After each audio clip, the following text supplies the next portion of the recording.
ಹೆಜ್ಜೆ ಮೇಲೊಂದೆಜ್ಜೆಯ ನಿಕ್ಕುತ್ತ ಗೆಜ್ಜೆಯ ಕಾಲಿನ ನಾದವ ತೋರುದ ಸಜ್ಜನ ಸಾಧು ಪೂಜೆಯ ವೇಳೆಗೆ ಮಜ್ಜಿಗೆಯೊಳಗಿನ ಬೆಣ್ಣೆಯಂತೆ ಭಾಗ್ಯದ ಲಕ್ಷ್ಮೀ ಬಾರಮ್ಮ.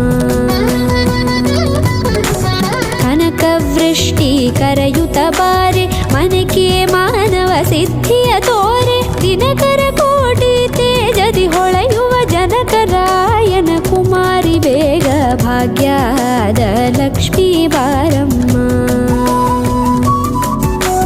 ಕನಕವೃಷ್ಟಿ ಕರೆಯುತ ಬಾರೆ ಮನಕೆ ಮಾನವ ಸಿದ್ಧಿಯ ತೋರೆ ದಿನಕರ ಕೋಟಿ ತೇಜದಿ ಹೊಳೆಯುವ ಜನಕರಾಯನ ಕುಮಾರಿ ಬೇಗ ಭಾಗ್ಯದ ಲಕ್ಷ್ಮೀ ಬಾರಮ್ಮ.